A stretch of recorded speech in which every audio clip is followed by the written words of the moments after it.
Hi, I'm George Crump, lead analyst with Storage Switzerland. Thank you for joining us today. Software-defined storage. What is it? Should you be using it? How can you use it? That's what we're going to be talking about today. To join me in the conversation, I've asked Tim Sheets, he's the Vice President of Corporate Marketing at FalconStor, to join us on the video today. Tim, thanks for joining us. Thanks for having me. Tim, before we jump into this, give us a quick little background on FalconStor, who you guys are and what you do. Great. So we're actually celebrating our 15th birthday this year. Pretty excited about that. A lot of people know us as the inventors of software-based VTL, and the first to market with software-based snapshots. Okay. So we've been in the data protection market for a number of years, and we're looking to expand that a lot more. Okay, great. So let's talk a little bit about software-defined storage, right? If you look at a basic storage system before we software define it, what happens is we have what I describe as software intelligence running down here on the actual storage controller, right? And the problem with that, of course, that now is locked right into that system, right? Absolutely. I gotta, if I want another storage system, I gotta buy another set of software intelligence and another set of software intelligence and so a lot of silos. Exactly. So what the whole concept behind software-defined storage is kind of interesting is we want to take that intelligence and move it somewhere else. Now we can argue about where we want to move it, but for me, software-defined storage is just that simple abstraction. Right, you know, I generally agree with you. There's a lot of capabilities that get built into the hardware itself. There's a lot of software out there, but oftentimes they rely on that underlying hardware. Right. And if you can abstract that capability into an independent layer, right, and now drive those storage capabilities regardless of what the underlying infrastructure is, that's where we see a lot of value and a lot of opportunity in the marketplace. Yeah, exactly. And so then once we do that, that means now I can mix different players in down here for different purposes. I might have an all-flash system, for example, or a capacity system or something like that. That's right. You know, a key challenge is how do you merge new technology into maybe a legacy environment? You know, we call that, how do you modernize a legacy environment without having to rip and replace? Exactly. You know, for example, you know, if you have one of these new flash guys that come in and they're going into an existing, you know, large, where they've got some of the, we'll call them one of the big three storage iron guys, right? You know, how do they not only get in, move the data over, but now how do I manage that data without yet another set of siloed tools to use? But more importantly, now how do I drive consistency in those data services across the platforms? Because as we all know, not all storage is created equal, right? Right. Yeah. And the other challenge there, I think that, you know, a key point you touched on right at the beginning is just getting data there to the first point. Yes. Is kind of a challenge, right? It seems ironic to me that you install an all-flash array and probably the most efficient way to get that initial data load on it is to recover from tape. Right, you know, so you know, kind of crazy. Yeah. Isn't it? So now I think if you look at some of the challenges, because this sounds too good to be true, right? And so if you look at some of the challenges with software-defined storage, what do you guys identify as some of these issues? Well, you know, I hit on that one, right? How do you for example, merging that new technology into an existing environment? You know, how do I modernize? In other words, companies make a lot of investments, a lot of time, a lot of cost, a lot of operations, a lot of processes around their infrastructures. And so they want to get the most out of that. And as obviously we move forward, not all of that legacy infrastructure always has the modern capabilities. Right. How can we help people prolong those investments yet get those capabilities? Software-defined storage might be a way to help them do that because, again, you're abstracting the services from the underlying hardware. We talked about, you know, how do I move data? Right? Data movement in and of itself, not only from like-to-like platforms, but now how do you go across disparate platforms? Right. Not only by brand, but by type, and now location. And for example, if I'm a service provider today, right? You know, I've got to go get data from that customer's premise to my premise. How do I do that efficiently? You know, one of the hidden costs here, right, is the whole network, the cost of network to move that data. Yeah, absolutely. So not only is it being able to control the movement of the data, but how do you optimize it so you help people address the WAN costs? Because in a typical data center, you know, that can be as much as 30 to 40% of their total overhead just for the network. Exactly. Yeah. And then lastly, right, is we talked about it a little bit.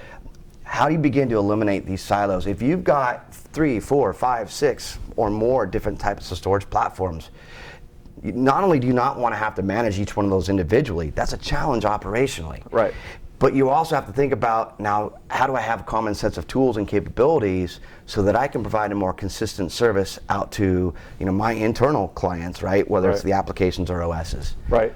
Yeah, I agree with that. I think that as we move into the software-defined era, there's another set of challenges that we've identified is that a lot of software-defined solutions want to eliminate our legacy storage, right? They want to come in and say, okay, install all brand new storage. Great, yeah, greenfield, how realistic is that in every case? Yeah, well, thanks for nothing, right? And so that's a challenge, right? And then the other big thing is we see today in a lot of the software-defined solutions is they kind of do a little bit, but not everything, right? And so they don't have the complete, they either don't have complete platform, like they only work in one particular hypervisor, or they don't have all this particular features or things like that. Do you guys see that as well? You know, that's just the reality of where we are. Not, no two things are created equal, right? Just like your cars, not all cars have the same capability and feature sets. Right. So to be able to bring in that abstraction layer from a software point of view and now have consistent capabilities across your infrastructure, we think is a huge advantage. And what infrastructure guys are asking for, you hit a key thing. How many true greenfield opportunities are there today? Right. Not Almost a zero, lot, right? right? Yeah. And if it is, it's typically more of an application deployment, not a data center. Right. And so, again, by having to go greenfield, dedicated hardware, additional costs, you're not getting you're leveraging the investments you have, right? So it's not a good economic model, and that's one of the things that we think that software-defined storage really helps with is not only is it normalized from an operations perspective, but now you drive significant efficiencies from a cost perspective. Okay. Well, and I know you guys have just recently brought out a product called Freestore that really addresses some of these issues. Can you talk to it a little bit? Absolutely. So, we've been known for four things. Being able to migrate data, continuity, protection recovery with snapshots and orchestrated recovery, right? And then optimizing existing backup and deduplication. Okay. There's a lot of point solutions that do that today. What we've done is we've actually merged all that together onto a common platform. And mind if I write here? Sure, right? So what we've done is really at a software layer, we're using some of our virtualization technology to create that intelligent abstraction layer, right? And what that allows us to do is take the underlying storage, regardless of type, right? iSCSI, fiber channels, spindles, flash, tape, create a pool of storage. And then in that pool, we can now orchestrate the provisioning of the storage and apply common data services based on what the use case is and what the requirement is, and allow customers to turn those services on or off as they need them, so that they have a much more efficient approach. For example, if they want to migrate data, we talked about service providers. Okay, let's take this as a scenario. They can install Freestore. They can put all their storage behind it or whatever storage they so choose. Now they need to migrate data from a customer site into their hosted center. They can turn those on, make the replication happen, migrate the data over, turn it off.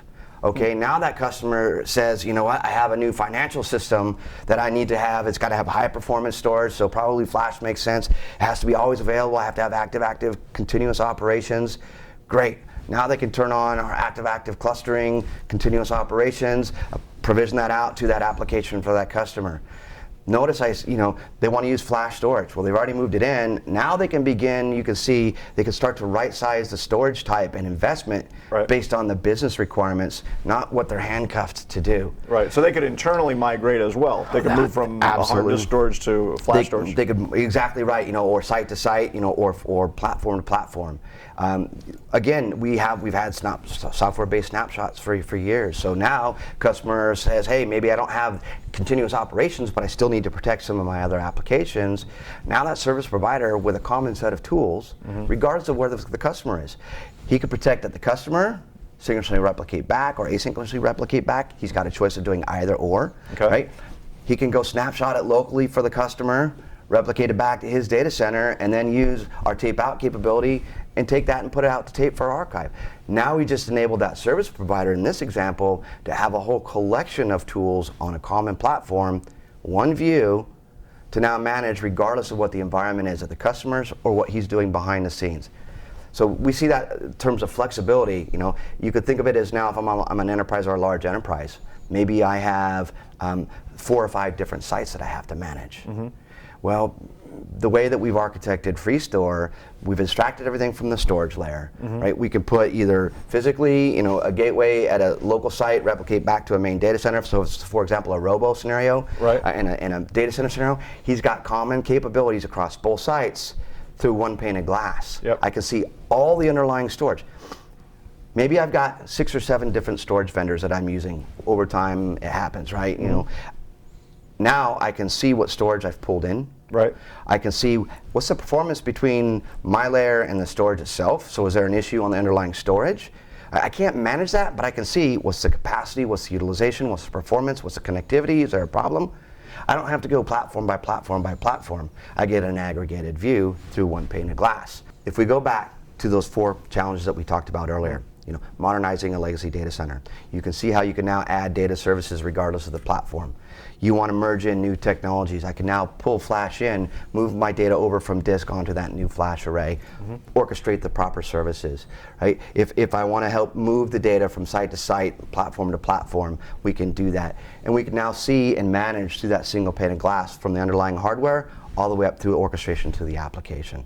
Okay, so it allows me to leverage existing hardware, migrate in or functionally migrate in new hardware, gives me data protection, and gives me a single pane of glass to manage everything. Absolutely, right? You know, so if you think about the ilities, right? You know, the great marketing pieces, right?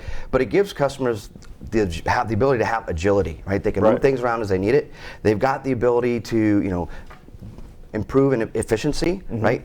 Reduce costs, both from an operations perspective as well as an investment perspective. Okay. Well, Tim, thanks for joining us today.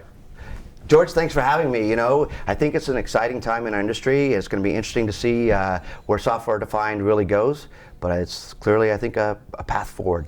Well, and as Tim said, you know, software-defined storage is a key thing that people are going to be looking at over the next 6 months to 18 months.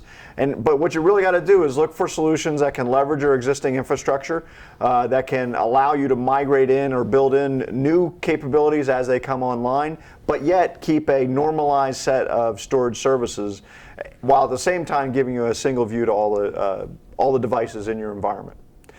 For Tim Sheets, I'm George Crump, lead analyst with Storage Switzerland. Thanks for joining us.